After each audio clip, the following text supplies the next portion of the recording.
وہاں یہ ساری چیزیں پڑھائی جاتی ہیں، تو مسلمان ہو کر، مسلمان گھرانے میں پل کر بھی نبی علیہ السلام کا نام نہیں بتا رہے ہو، تم آپ کی بیویوں کا نام نہیں بتا پا رہے ہو، تم آپ کے صاحبزادیوں کا نام نہیں بتا پا رہے ہو، تم ابو بکر، عمر، عثمان، علی رضی اللہ تعالیٰ عنہ کے بارے میں کچھ جانتے نہیں ہو، تمہیں یہی پتہ نہیں کہ فرشتے کیا ہیں، جنت کیسی ہے، دوزخ کیسی ہے، اور ہماری کیا ذمہ داری ہے، تم اتنا بھی نہیں بتا سکتے۔ تو یہ باتیں آپ اپنے ساتھ کے ان بچوں سے کیجئے جو اسکولوں میں پڑھ رہے ہیں، ان کو احساس دلائیے کہ وہ بالکل جاہل ہیں، وہ ان پڑھ ہیں، جس نے خدا کو نہیں جانا جس نے پیدا کیا، جس نے نبی علیہ السلام کو نہیں جانا جس نے ہمیں یہ دین دیا، تو اس نے کیا جانا پھر؟ آپ دنیا بھر کے نام یاد کر لیجئے، لیکن آپ کو آقا نامدار کا نام نہیں معلوم، آپ کی صاحبزادیوں کا نام نہیں معلوم، آپ کی بیویوں کا نام نہیں معلوم، جنت دوزخ کے بارے میں وہ کچھ جانتا نہیں، تو اس سے بڑا جاہل کوئی ہو سکتا ہے؟ نہیں ہو سکتا ہے۔ تو ان بچوں سے جو اسکولوں میں پڑھ رہے ہیں اور ان چیزوں کو نہیں جانتے، ان سے باتیں کیجیے، ان کو بتائیے اور بڑے فخر کے ساتھ کہیے کہ ہم تو یہ سب جانتے ہیں کیونکہ ہم نے مدرسہ توحید الاسلام میں پڑھا ہے۔ تو آپ کی ذمہ داری ہے، یہ ذمہ داری اساتذہ کی نہیں ہے کہ وہ بچوں کو پکڑ کے لائیں، گھر گھر جا کر کنڈی کھٹکھٹائیں اور ان کو مدرسے کے بارے میں بتائیں اور مدرسے کا تعارف کرائیں۔ یہ ذمہ داری اس مدرسے میں پڑھنے والے ایک ایک بچے اور ایک ایک بچی کی ہے۔ ہر بچی یہ عہد کر لے کہ مجھے 3 بچیوں کو لے کر آنا ہے، اپنی 3 سہیلیوں کو لے کر آنا ہے۔ ہر بچہ یہ عہد کرے کہ مجھے اپنے 3 دوستوں کو اس مدرسے میں داخل کرانا ہے۔ آپ کو اتنا ثواب ملے گا، اتنا ثواب ملے گا کہ آپ کو اندازہ نہیں۔ بھئی آپ کی وجہ سے کسی کو کلمہ یاد ہو جائے، آپ کی وجہ سے کسی کو نماز پڑھنے کا طریقہ معلوم ہو جائے، آپ کی وجہ سے نماز میں پڑھی جانے والی صورتیں کسی کو یاد ہو جائیں، آپ کی وجہ سے کسی کو جنت مل جائے۔ جنت سے بڑی کوئی چیز ہے؟ آپ 10-20 روپے دیتے ہیں لیکن آپ جنت دینے کے لائق بن سکتے ہیں۔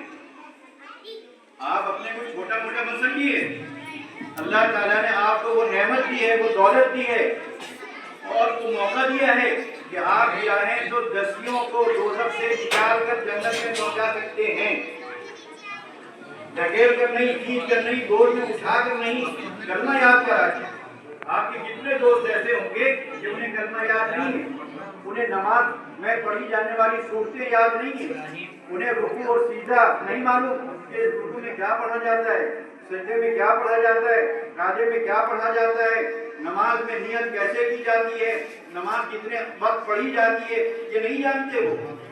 آپ نے اگر ان کو نمازی بنا دیا، آپ نے اگر ان کو نماز کا طریقہ سکھا دیا، آپ نے ان کو کلمہ یاد کرا دیا، کیونکہ جتنا آپ نے یہاں پڑھا ہے اتنا تو آپ بتا سکتے ہیں، آپ سے کوئی مسئلہ نہیں پوچھے گا، لیکن کم سے کم کلمہ تو یاد کرا دیجیے، مسجد تو کھینچ کر ان کو لے آئیے، یہ تو آپ کر سکتے ہیں۔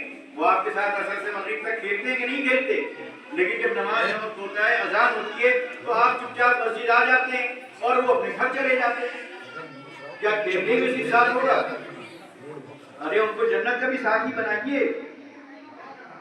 آپ ساتھ کھیل رہے ہیں، کوئی کھیل کھیلیے، پتنگ اڑا رہے ہیں آپ ان کے ساتھ اڑائیے، گلی ڈنڈا کھیل رہے ہیں کھیلیے، کرکٹ کھیل رہے ہیں کھیلیے، فٹ بال کھیل رہے ہیں کھیلیے، لیکن جیسے ہی اذان ہو تو آپ نے مدرسے میں کیا پڑھا کہ اذان ہوتے ہی مسجد آنا ہے، تو آپ اکیلے نہ آئیے، آپ کی ذمہ داری ہے کہ آپ کے ساتھ جو پتنگ اڑا رہا تھا، آپ کے ساتھ جو گلی ڈنڈا کھیل رہا تھا، آپ کے ساتھ جو کرکٹ کی فیلڈ میں بیٹنگ کر رہا تھا یا بالنگ کر رہا تھا، آپ اس سے کہیے بھیا چلو تم بھی مسلمان ہو، نماز اگر مجھ پر فرض ہے تم پر بھی فرض ہے، اگر تمہیں نماز نہیں آتی میں بتاؤں گا، میں سکھاؤں گا۔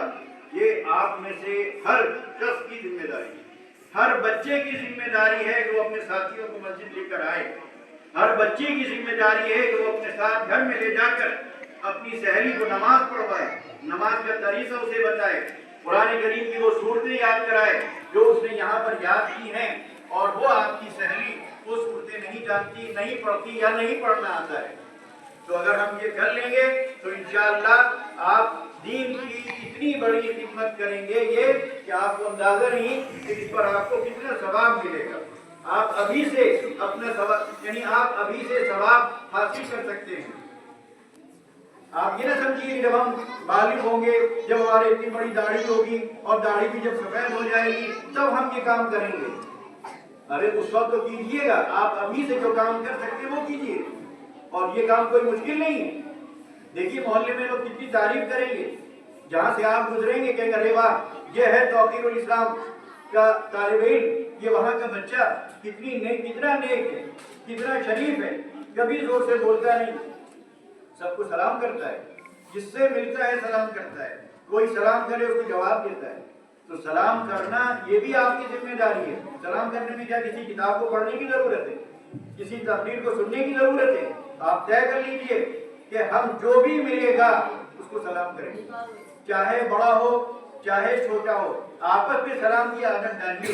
کوئی مسلمان نظر آ جائے، آنکھ بند کر کے پہلا کام کیا کرنا ہے؟ السلام علیکم ورحمۃ اللہ وبرکاتہ۔ آپ کو معلوم ہے کہ آپ السلام علیکم ورحمۃ اللہ وبرکاتہ کہیں گے آپ کو 30 نیکیاں مل جائیں گی، فری میں مل جائیں گی۔ کیا گیا؟ نہ آپ نے کوئی خرچ کیا، نہ محنت لگی، نہ کوئی بوجھ پڑا، نہ وقت آپ کا لگا، اور 30 نیکیاں مل گئی۔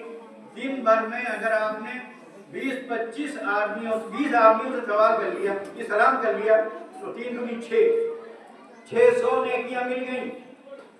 آپ بتائیے کسی کو مل سکتی ہیں اس طرح؟ 600 نیکیاں کوئی معمولی ہوتی ہیں؟ روزانہ 600 نیکیاں، مہینے میں کتنی ہو گئی؟ 18 کتنی ہو گئی؟ 1800 ہو گئی، اور پھر سال میں جوڑ لیے تو بڑھاپے تک کروڑوں کیا اربوں نیکیاں آپ کما چکے ہوں۔ یعنی ہو سکتا ہے کہ آپ انہی نیکیوں کی بدولت جنت میں پہنچا دیے ہیں۔ ہو سکتا ہے کہ یہی نیکیاں جب عمل تولا جائے گا، اعمال تولے جائیں گے، نیکیاں اور برائیاں تولی جائیں گی، تو یہی نیکیاں آپ کے نیکی کے پلڑے کو جھکا دیں گی۔ کیا پتا آپ کو محمد 20 نیکیوں کی کمی پڑ رہی ہے، برائی کا پلڑا، نیکی کا پلڑا، ان گناہوں کا پلڑا، نیکی کا پلڑا برابر چل رہا ہے۔ اب اس پلڑے کو جھکایا کس نے؟ سلام کی نیکیوں نے۔ سوچ سکتے ہیں آپ اس وقت کتنی خوشی ہوگی آپ کو کہ ذرا سا سلام جو آپ نے گلی میں کر لیا تھا، اس سلام نے آپ کے نیکی کے پلڑے کو جھکا دیا اور آپ کو جنت کا حقدار بنا دیا۔ تو کسی نیکی کو معمولی مت سمجھیں۔ پتہ نہیں کون سی نیکی آپ کے پلڑے کو جھکا دے، پتہ نہیں کتنی نیکیوں کی ضرورت آپ کو اس موقع پر پڑ جائے، نہ جانے 2-4 نیکیوں کی کمی کی وجہ سے آپ کے لیے دوزخ کا فیصلہ کر دیا جائے۔ تو چھوٹی چھوٹی نیکیاں کیا کیا ہیں؟ ان میں یہ بھی ہے کہ راستے سے کوئی ایسی چیز جسے ٹھوکر لگتی وہ ہٹا دیجیے۔ یہ صدقہ ہے، صدقے پر نیکی نہیں ملے گی۔ مسکرا کر ملنا یہ کیا ہے؟ صدقہ ہے کہ نہیں؟ تو آپ جس سے ملیے، دشمن سے بھی ملیے، دل میں چاہے جتنی کراہیت ہو، جتنی نفرت ہو، لیکن چہرے پر مسکراہٹ ہو، آپ کو صدقے کا ثواب مل جائے گا۔ تو اپنے کو ثواب سے کیوں محروم کرتے ہیں؟ یہ جو ثواب کے مواقع آپ کو ملے ہوئے ہیں، اس کے لیے عمر کی کوئی قید نہیں ہے، علم کی کوئی شرط نہیں ہے، جگہ کی بھی کوئی شرط نہیں ہے کہ آپ کہیں پر بھی حاصل کر سکتے ہیں۔ راستے میں چلتے ہوئے، اپنے گھر سے نکل کر مدرسے آتے ہوئے اگر آپ ان 2 باتوں پر عمل کر لیں کہ ہمیں جو راستے میں ملے گا سلام کریں گے، راستے میں کوئی ایسی چیز پڑی ہوگی جس سے ٹھوکر لگ سکتی ہے اس کو کنارے کر دیں گے، راستے میں جو مسلمان بھائی ملے گا چھوٹا ہو بڑا ہو مسکرا کر ملیں گے، تو وہاں سے یہاں تک آنے میں سینکڑوں نیکیاں آپ کے کھاتے میں چلی گئی۔ کتنا آسان ہے اسلام، اس سے آسان کوئی مذہب ہو سکتا ہے؟ فری میں مل رہا ہے، فری میں، ورنہ آپ فری میں کیا خریدنے کے لیے بھی لائن لگانی پڑتی ہے۔ جائے کہ نیکیاں اور وہ بھی فری میں، اور وہ بھی بغیر کسی محنت اور مشقت کے۔ تو اگر ہم یہی طے کر لیں، فی الحال اپنے دل میں یہ کام کر لیں کہ گھر سے جب ہم نکلیں گے تو مدرسے تک پہنچنے تک کے راستے میں جو بھی ہمیں ملے گا سلام کریں گے، 30 نیکیاں اس طرح حاصل کریں گے، راستے سے تکلیف دہ چیز ہٹا دیں گے، ٹھوکر لگنے والی، صدقے کا ثواب حاصل کریں گے، جو ملے گا مسکرا کر ملیں گے، ثواب حاصل کریں گے۔ تو سوچیے آنے میں آپ نے ایسا ہی کیا، جانے میں آپ نے ایسے ہی کیا، تو کتنی نیکیاں آپ نے حاصل کری، کتنا مقام بڑا ہو گیا اللہ تعالیٰ کے نزدیک آپ کا اس چھوٹی سی عمر میں، چھوٹی سی عمر میں 8-10 سال کی عمر میں، 6-7 سال کی عمر میں بھی اگر آپ کس طرح کے کام جس کے لیے جوان ہونے کی ضرورت نہیں ہے، یہ کام آپ نہیں کر سکتے کیا؟ مسکراتے ہیں کہ نہیں مسکراتے، ہنستے ہیں کہ نہیں ہنستے ہیں؟ تو آپ اپنے مسلمان بھائی کو دیکھ کے مسکرا دیجیے۔ راستے میں آپ جاتے ہیں کتنی چیزیں آپ کو ایسی نظر آتی ہیں، ان کو کنارے کر دیجیے۔ راستے میں جتنے لوگ ملیں السلام علیکم ورحمۃ اللہ وبرکاتہ کہہ دیجیے۔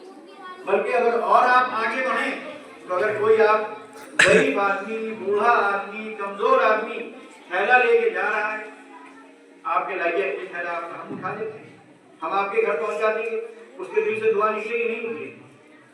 اور جب آپ کسی کے کام آئیں گے، حدیث شریف میں آتا ہے کہ جب کوئی بندہ کسی کے کام میں لگا ہوتا ہے یا کسی کے کام آتا ہے تو اللہ تعالیٰ اس کے کام بناتا رہتا ہے۔ تو اگر آپ سے یہ کیا کوئی سبزی کا تھیلا لے کے جا رہا تھا، آپ نے